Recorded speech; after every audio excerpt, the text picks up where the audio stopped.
Hello guys, welcome to my blog, TikTok and Facebook reels. Facebook साथी अनि TikTok साथी मेरो युट्युबमा जति पनि सब्सक्राइब गर्नेहरू हुनुहुन्छ उहाँहरूको लागि चाहिँ म के भन्न चाहन्छु भने है हजुरहरूको खबर के छ? सन्चै आरामै हुनुहुन्छ होला? म नि एकदम सन्चै आरामै छु।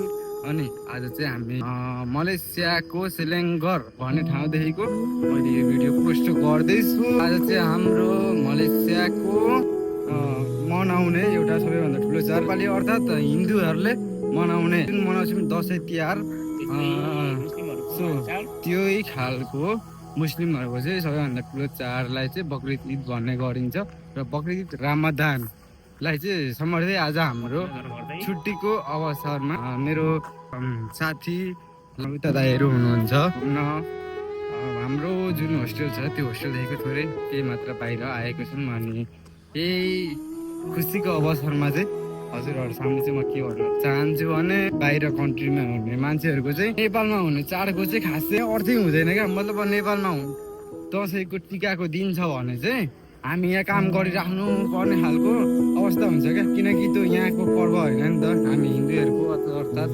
नेपालको पर्व हो नि त। त्यसले गर्दाखेरि चाहिँ नेपालमा दसैँको टिका लगाइरहेको छ भने हामी यहाँ काम गर्नुपर्ने खालको दिन हुन्छ। त्यसले गर्दाखेरि यहाँनिर जुन हुने पर्व छ, यहाँनिर जुन हुनुपर्ने खालको चाड छ अनि त्यसलाई चाहिँ हामीले फलो गर्नुपर्ने हुन्छ क्या।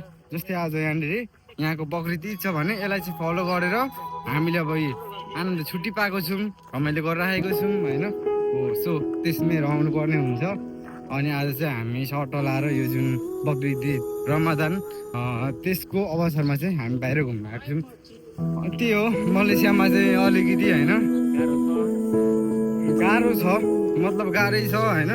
अब यताउता हावापानी मौसम होइन अनि चाहिँ नेपालमा भन्दा पनि एकदम राम्रो हो क्या। यहाँ चाहिँ नेपालमा चाहिँ अब 6 महिनामा हावापानी अर्थात् सब कुरा फेरिन्छ भने यहाँ चाहिँ 12 महिनामा त्यो एउटै खालको मौसम हुन्छ क्या।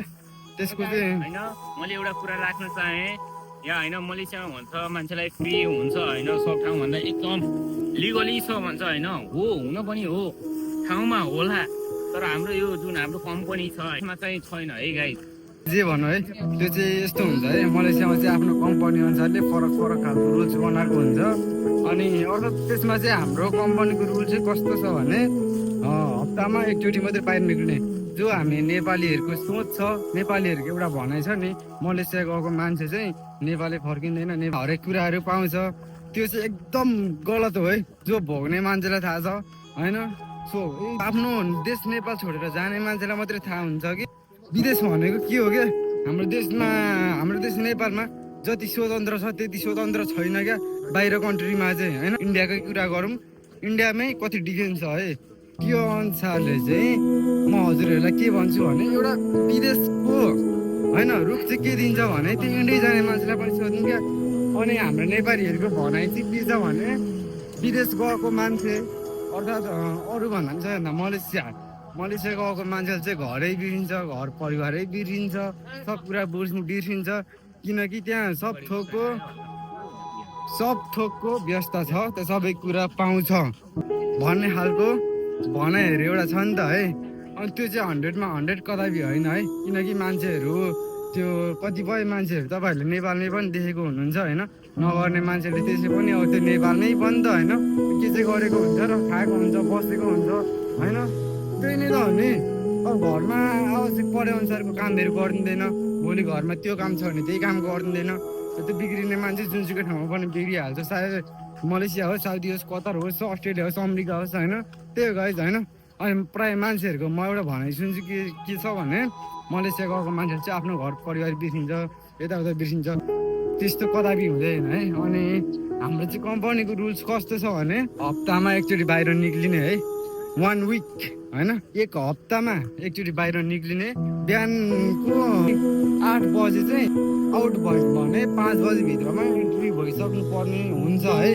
5 बजी इन्ट्री भएन भने चाहिँ हामीलाई कम्पनीले एक हप्ता काम दिँदैन, 1 महिना बाहिर निक्लिन पाउँदैन होइन। कम्पनीले अलिकति थोरै एक्सन लिन्छ, अब किन ढिलो गर्छ यताउता भन्ने खालको।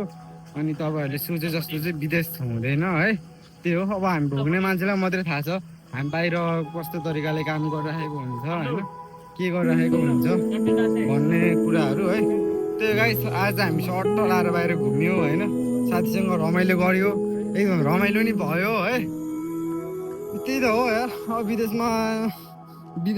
मान्छेले विदेशतिर चाहिँ ठुल्ठुला बिल्डिङहरू ठुल्ठुला घरहरू देखाएको हुन्छन् यथार्थमा त्यो भनेको चाहिँ अब सबै ठाउँमा हुँदैन पनि अहिले हामी बसिरहेको ठाउँ चाहिँ सरर हेर्न सक्नुहुन्छ है गाइस यस्तै छ है ल सट्ट गाउँ जस्तो